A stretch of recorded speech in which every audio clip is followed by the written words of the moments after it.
Bismillahirrahmanirrahim. Assalamualaikum warahmatullahi wabarakatuh. Waalaikumsalam warahmatullahi wabarakatuh. Alhamdulillah, puji syukur kehadirat Allah Subhanahu wa taala pada siang yang cukup cerah ini.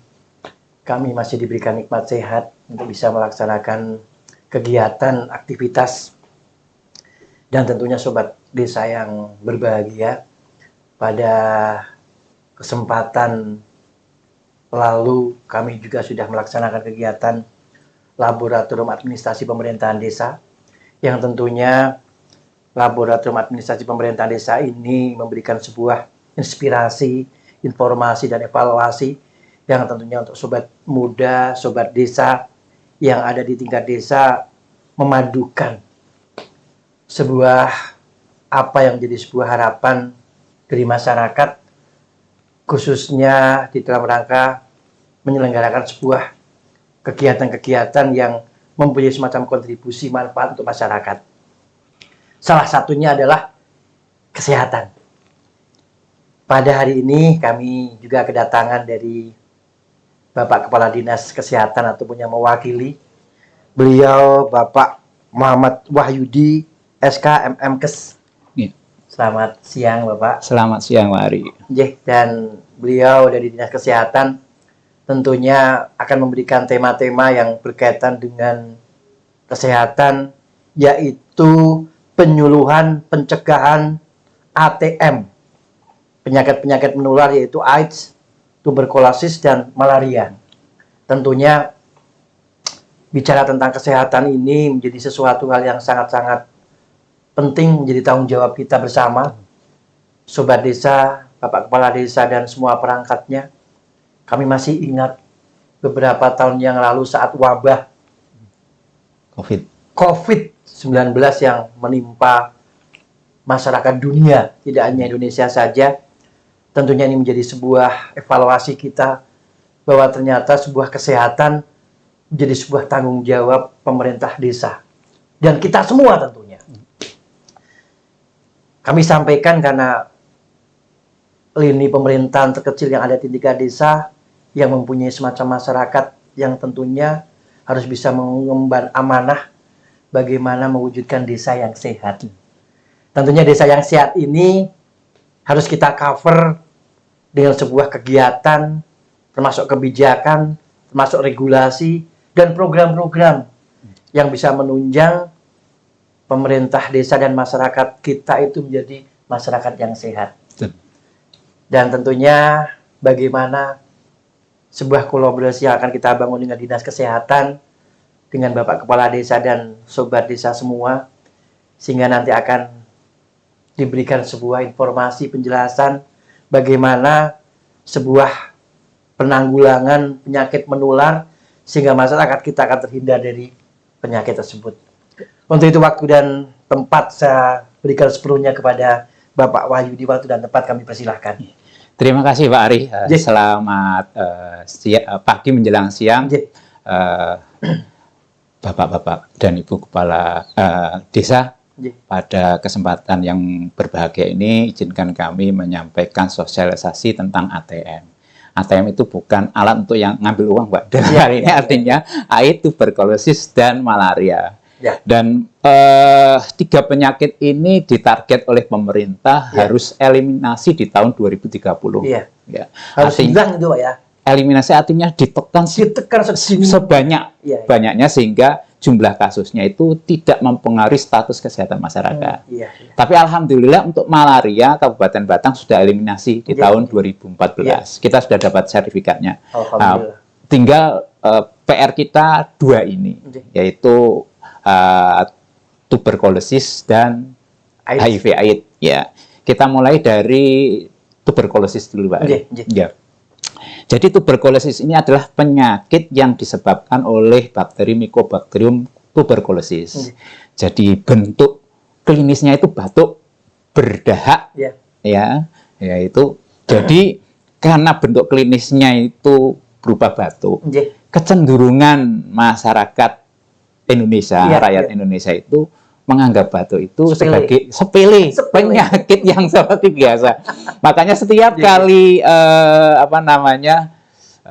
seseorang berobat, kalau ditanya riwayat penyakitnya pasti jawabannya kebanyakan hanya batuk pilek biasa. Jadi seperti itu. Betul. Akan tetapi ketika orang terduga TB itu sudah diperiksa dan diambil sampel dahaknya, diperiksa secara laboratorium, keluar hasil TBC, terjadi perubahan sikap. Jadi menutup diri atau malu. Betul. Nah, ini yang jadi hambatan kita untuk pencegahan dan pengendalian TBC ini. Ya, itu yang pertama. Kemudian yang kedua, perilaku masyarakat ketika batuk itu tidak mau memakai masker. Betul. Padahal dulu di zaman COVID sudah pernah sudah punya pengalaman untuk pengendalian penyakit COVID itu dengan memakai masker. Sayang itu tidak dilanjutkan. Harusnya orang yang batuk pilek itu sebisa mungkin pakai masker biar tidak menularkan ke masyarakat yang lain. Kita bisa rasakan sendiri, lihat sendiri. Misalnya ketika kita beribadah di masjid atau di musala, banyak yang batuk dan tidak memakai masker. Betul. Minimalnya kita tutup lah Pak ya. Iya betul. Lah karena perilaku ini Pak Ari, maka pengendalian TB di Indonesia bukannya membaik, justru terjadi penurunan prestasi.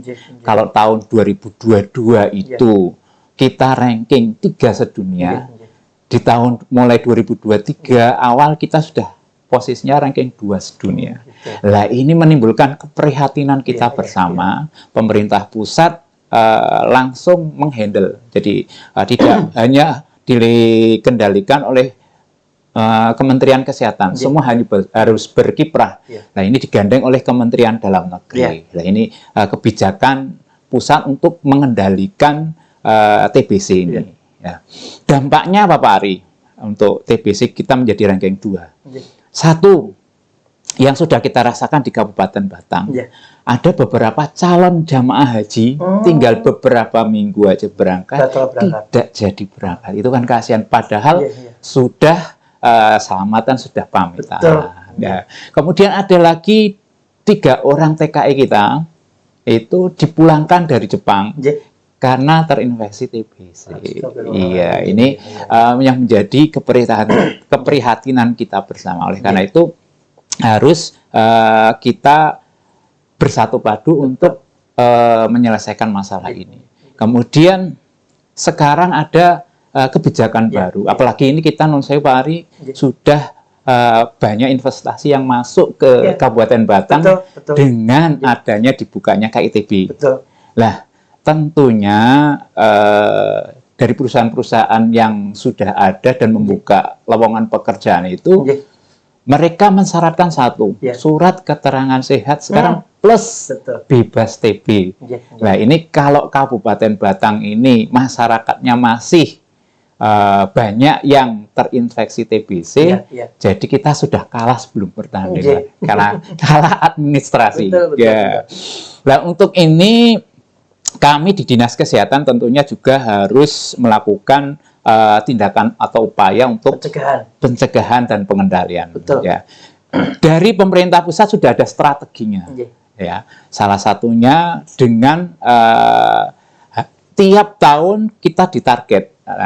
Yang pertama adalah TC, treatment coverage-nya itu harus 90%.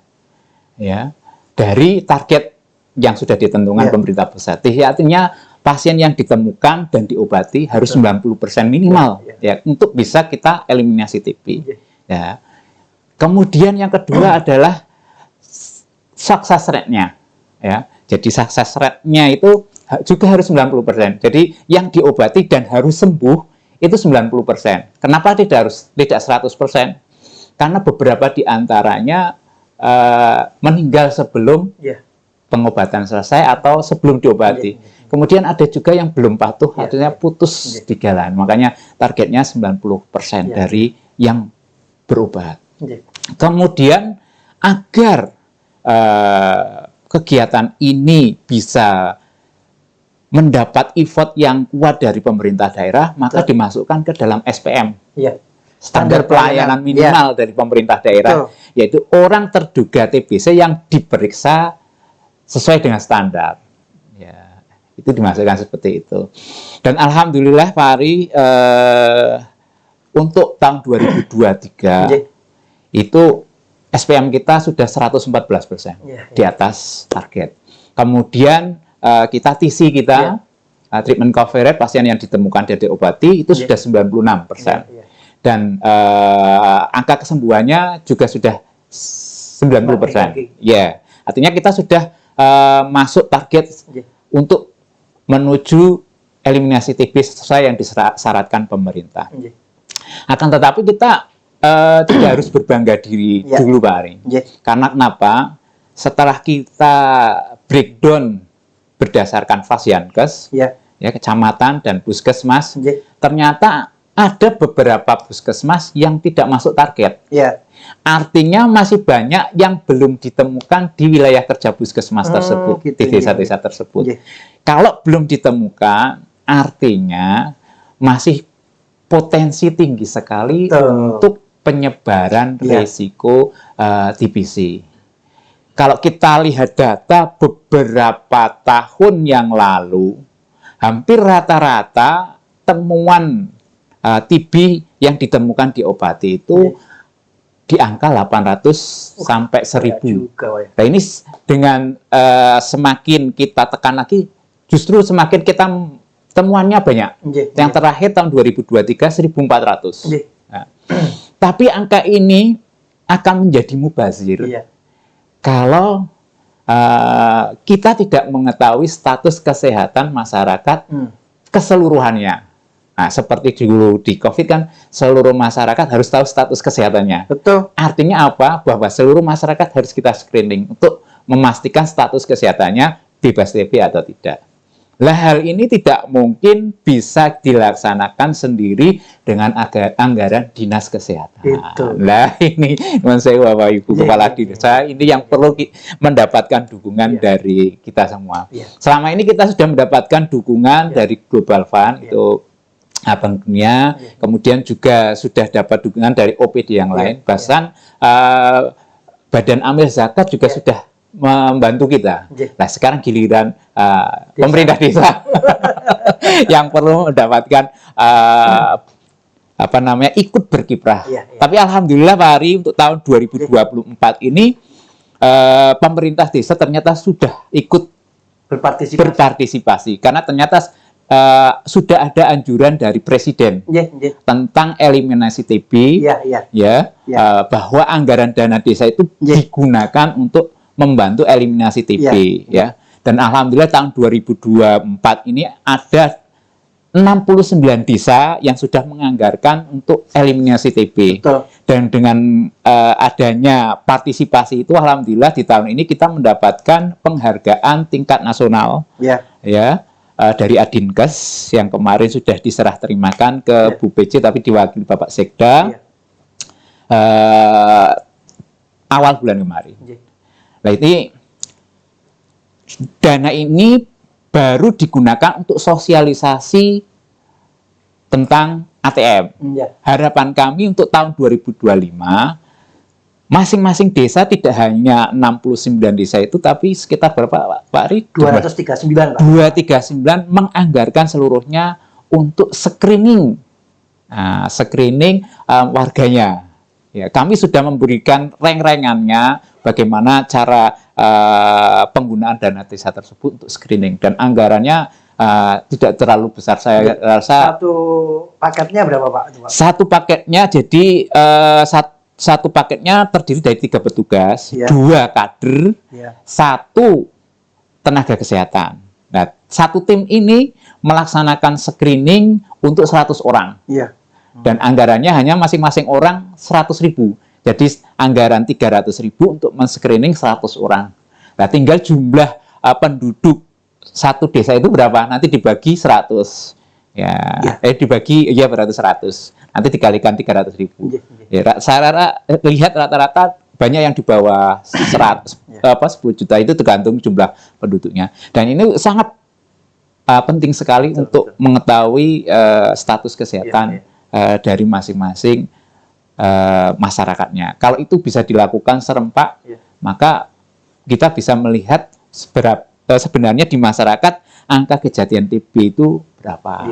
Nah, ini harapan ini bisa berjalan di tahun 2025. Karena ini sudah dimasukkan dalam RAD melalui Perbuk, ya, rencana aksi daerah. Ya, itu sudah dimunculkan tentang screening untuk seluruh masyarakat. Ya, seperti itu, Pak Ari. Dengan seperti itu harapan kami nanti kita bisa menuju eliminasi TB di tahun 2030. Begitu, Pak Ari. Luar biasa sekali informasi yang kami dapatkan dari Dinas Kesehatan. Tentunya segera ditindaklanjuti oleh rekan ataupun sobatnya ada di tingkat desa. Tentunya jangan sepelekan penyakit batuk. Yang tentunya kadang kalau kita cek di dokter ketika ditanya meriang, batuk, pilek, ternyata tidak hanya sekedar batuk saja, ada sesuatu hal yang menjadi semacam perhatian khusus TBC itu tadi yang barangkali memberikan semacam efek yang tentunya kalau kita tidak sikapi akan menjadikan semacam wabah yang juga tidak kalah ngerinya juga dengan yang sudah kita alami di tempo-tempo dulu. Dan tentunya Bapak, kalau tadi disampaikan kaitannya dengan masalah keberadaan pencegahan, tentunya langkah apa yang barangkali Jenderal bisa sampaikan ke tingkat desa agar nantinya terkait dengan masalah tuberkulosis dan penyakit-penyakit menular yang lainnya itu desa bisa antisipasi, termasuk tadi disampaikan kaitannya dengan masalah alokasi anggaran dana desa juga. Memang sesuai dengan regulasi yang ada, Permendes nomor 7 tahun 2023 terkait dengan masalah penggunaan alokasi dana desa, memang di situ sudah ada semacam penjelasannya, termasuk bagaimana prioritas penggunaan dana desa itu untuk promosi kesehatan, gerakan masyarakat hidup sehat, adanya penyelenggaraan promosi kesehatan dan gerakan masyarakat dalam rangka penanggulangan penyakit menular juga. Seperti tadi disampaikan ada semacam keberadaan pencegahan untuk AIDS, tuberkulosis, ataupun penyakit-penyakit yang lainnya yang tentunya membutuhkan mengenai pembiayaan. Tadi disampaikan kalau seandainya pembiayaan teranggarkan satu orangnya 100.000 untuk biaya screening ya Pak ya. Barangkali nanti kita juga akan komunikasikan dengan pimpinan juga bagaimana mekanismenya, regulasinya, termasuk informasi yang sudah Panjenengan sampaikan tadi, ditindaklanjuti dengan komunikasi dan koordinasi yang intens, sehingga apa yang nanti akan harus kami tindak lanjuti di tingkat desa, satu pemahaman. Nah, kira-kira Pak, langkah apa ataupun strategi apa desa di dalam menanggulangi penyakit menular? Kalau barangkali kalau sebatas mungkin penyakit yang TBC lewat keberadaan sosialisasi, termasuk bagaimana cara strategi hidup sehat, itu kan juga harus ada semacam sosialisasinya juga. Barangkali sobat desa bisa disampaikan Bapak, monggo Pak. Terima kasih Pak Ari. Jadi yang pertama harus kita bangun adalah pengetahuannya, pemahamannya sama. Jadi untuk orang yang harus diperiksa itu adalah orang yang batuk lebih dari 2 minggu dan berdahak. Ya, itu satu. Itu gejala utama.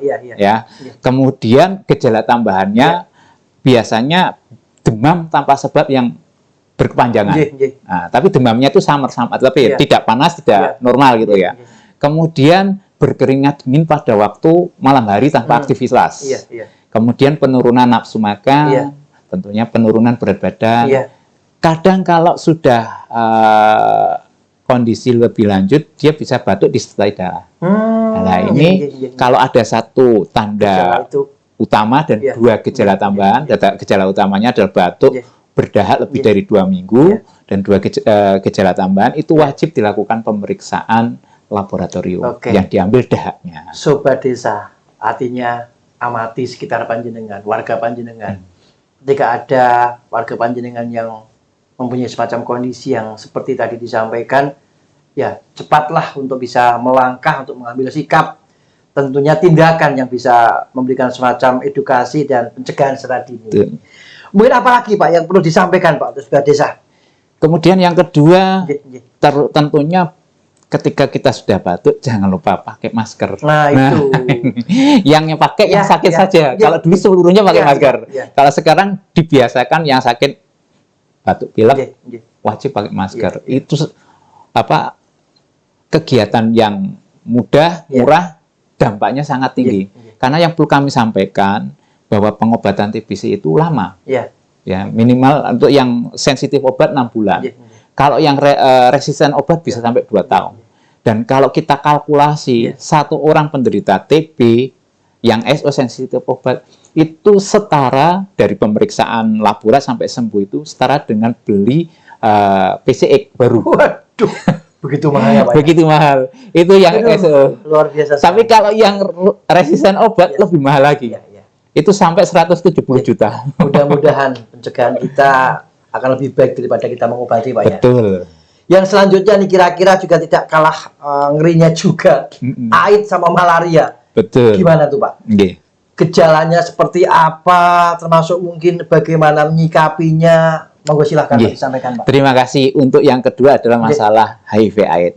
Yaitu HIV adalah Human Immunodeficiency Virus. Jadi penyakit yang disebabkan oleh virus yang menurunkan kekebalan tubuh. Ya. Jadi kalau dulu kita masih bayi kan diimunisasi untuk memunculkan sistem kekebalan tubuh.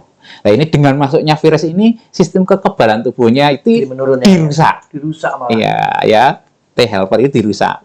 Akhirnya kalau seseorang yang punya sistem kekebalan tubuh itu bagus, misalnya di sampingnya ada yang pilek, masuk virusnya, itu kan antibodi langsung berkelahi dengan virus itu. Kalau antibodinya bagus, kita tidak tertular. Tapi kalau antibodinya kurang bagus, maka kita ikut jadi tertular pilek itu. Nah, pada penderita yang sudah kemasukan HIV virus HIV ini, karena antibodinya menjadi berkurang, dia rentan untuk terinfeksi, baik batuk pilek ataupun dari makanan, jadi diare dan macam-macam. Kalau seorang HIV ini tidak berobat, dia lambat laun tentunya antibodinya semakin lemah. Ya, semakin lemah karena iya betul, karena kan banyak yang mati. Lah, antibodi kalau di secara laborat diukur dengan CD4 itu tinggal 200 per international unit per mililiter. Itu namanya jatuh kondisi AIDS. Jadi antara HIV sama AIDS itu beda. Kalau HIV itu orang melihat seperti biasa orang normal saja. Tapi kalau sudah kondisi AIDS biasanya sudah muncul banyak penyakit opportunities ya karena dia kondisinya penyerta. Bisa karena diarenya, bisa jamurannya, bisa sariawan dan macam-macam. Itu disebabkan karena antibodinya sudah tinggal sedikit. Nah, ini bagaimana penularannya? Yaitu kebanyakan dengan hubungan seksual, ya. Jadi menular dengan cairan tubuh, bisa dari sperma, kemudian cairan kewanitaannya itu, kemudian bisa darah dan air susu. Makanya penularan HIV itu dibagi menjadi 2, horizontal sama vertikal. Kalau horizontal ini antara bisa dengan hubungan seksual atau transfusi darah. Tapi sekarang transfusi darah sudah jarang karena sebelum transfusi sekarang sudah di screening ketat. Atau dengan narkoba penasum pengguna jarum suntik. Ya. Nah ini untuk hubungan seksual ini bisa heteroseksual ataupun seksual atau LSL laki-laki seks laki-laki. Ya. Kalau secara vertikal dari ibu yang terinfeksi HIV ke bayinya. Jadi nanti jangan langsung kita berprasangka bahwa seseorang HIV itu belum tentu karena perilaku seksual yang tidak bagus, tidak sehat, bisa jadi yang mendapatkan dari orang tuanya. Nah, seperti itu. Nah, kondisi di Kabupaten Batang, nah ini agak mengkhawatirkan. Kenapa? Karena dengan berkembangnya industrialisasi di Batang, tentunya tidak hanya berdampak positif untuk pertumbuhan ekonomi, termasuk perilaku-perilaku yang menyimpang itu. Iya betul. Juga akan berdampak pada hal-hal yang negatif. Kehidupan lain, karena orang butuh hiburan. Hiburannya kalau saya sih alhamdulillah nggak menimbulkan dampak, tapi hiburan yang tidak sehat, misalnya melakukan hubungan seksual dengan WBS, hanya pekerja seks yang kebetulan kok sudah terinfeksi, nah ini akan menjadi penularan yang beresiko. Yang perlu kami sampaikan Pak Ari, untuk HIV di Kabupaten Batang, di seluruh kecamatan sudah ada. Dan target kita ini 9.000 penderita, 9.800 penderita HIV, B6 bedrest. Karena biasanya kalau WBS ketahuan itu kadang langsung pindah.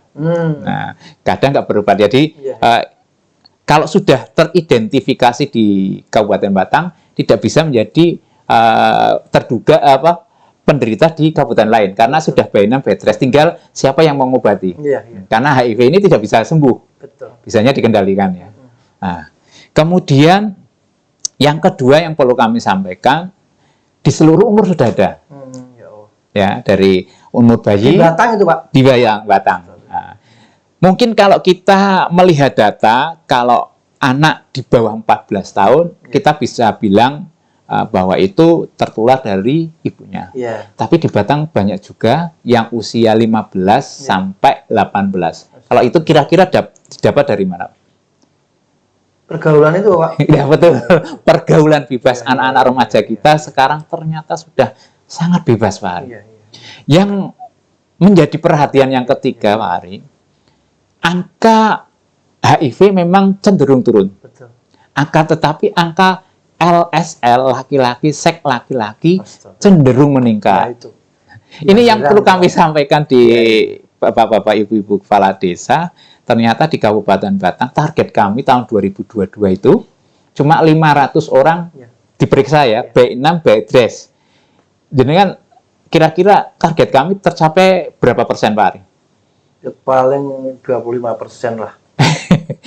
Alhamdulillah kita hampir 400%. Jadi 500 kita sudah hampir 2.000 memeriksa LSL B6 bedrest.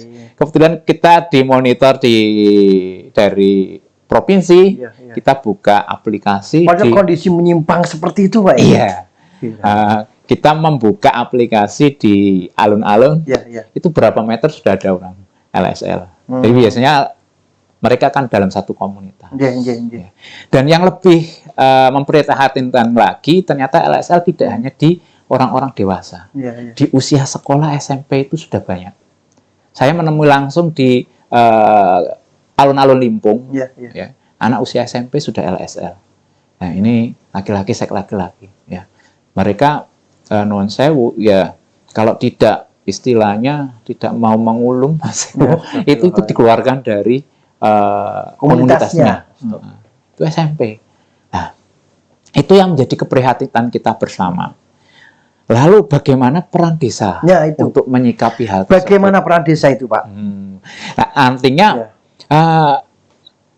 desa harus juga punya peran. Artinya pemahaman anak-anak itu tentang kesehatan reproduksi harus adekuat. Selama ini non sewu ketika kita mau memberikan edukasi kespro, banyak di kalangan masyarakat non sewu, mungkin dari kalangan agamawan menganggap hal itu tabu untuk disampaikan.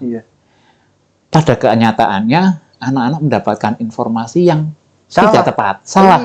Dia mendapatkan dari internet, bukan dari ahlinya. Ya. Padahal kalau dari ahlinya target endingnya itu jelas. Artinya si anak mampu bertanggung jawab terhadap alat reproduksinya, sehingga bisa mencegah terjadinya hubungan seksual dini. Nah seperti itu.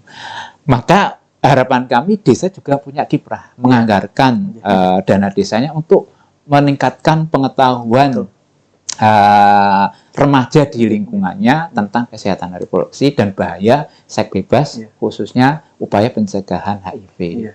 Nah, di desa kan sudah ada posyandu remaja. Barangkali dengan itu kita bisa memberikan materi tentang ini, Pak Ari.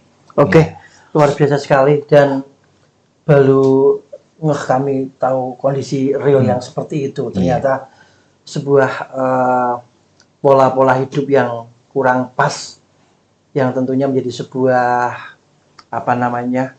perhatian khusus kami yang ada di tingkat jajaran pemerintah, tentunya bersama Sobat Desa dan pemerintah desa barangkali petakan Pak Lurah dan lihat kondisi lingkungan yang ada di tempat panjenengan. Apakah tadi yang sudah disampaikan terkait dengan masalah perilaku-perilaku menyimpang itu sudah ada semacam tanda-tanda yang ada, termasuk mungkin sebagian masyarakat panjenengan, komunitas-komunitas yang ada yang kadang juga tidak sesuai dengan perilaku yang ada di agama ataupun perilaku sosial, itu antisipasi secara dini. Tentunya dengan antisipasi secara dini, Sobat Desa ataupun Bapak Kepala Desa bisa memberikan semacam edukasi ataupun mungkin sosialisasi melalui kader posyandu ataupun mungkin kader-kader yang ada di tingkat desa untuk bisa bersama memberikan semacam pencegahan dini agar nantinya apa yang sudah kita khawatirkan ini tidak sampai terjadi yang ada di desa panjenengan. Dan harapan kami tadi disampaikan bahwa hidup sehat diawali dari sebuah perilaku sehat yang ada di masyarakat panjenengan, sehingga alokasi anggaran yang sudah kami realisasikan melalui dana desa tidak hanya panjenengan hanya berkutat dengan kegiatan secara fisik saja, tetapi kami ingin ada sebuah harapan besar terkait dengan masalah kesehatan masyarakat melalui entah itu tadi pencegahan penyakit menular yang menjadi semacam tanggung jawab kita. Kalaupun bisa teralokasikan anggaran, itu minimal bisa memberikan semacam edukasi dan pencegahan secara dini. Untuk itu kami terima kasih sekali Pak Wahyudi sudah menyampaikan informasi yang tentunya barangkali ini menjadi sebuah informasi baru oleh Sobat Desa kita, sehingga mencegah itu lebih baik daripada mengobati. Tentunya menjadi semacam target kita bersama, tidak hanya sebagai tanggung jawab yang ada di Dinas Kesehatan, tetapi semua pihak menjadi sebuah tanggung jawab untuk bisa memberikan semacam evaluasi dan edukasi agar pencegahan penyakit menular ini bisa kita sinergikan bersama. Dan kira-kira kesimpulan yang Pak tadi sampaikan kira-kira apa Pak kepada masyarakat dan Sobat Desa ini? Kesimpulannya dulunya bahwa masalah kesehatan tidak bisa diselesaikan oleh Kementerian Kesehatan saja. Perlu adanya upaya bersama dalam penanggulangan masalah kesehatan, baik itu TBC maupun HIV maupun malaria. Makanya perlu kesadaran bersama untuk berperan sesuai tupoksinya masing-masing. Di sini Bapak Kepala Desa bisa melalui dana desa berperan untuk melakukan upaya pencegahan lewat edukasi. Oke, terima kasih Bapak. Alhamdulillah pada sore hari ini kita sudah melaksanakan evaluasi dan informasi terkini. Mudah-mudahan ini menjadi semacam bekal masyarakat, Bapak Kepala Desa untuk bisa menentukan, merumuskan kebijakan desa yang sehat diawali dari Bapak Ibu dan perangkat desa yang bisa memberikan semacam edukasi masyarakat yang lebih sehat.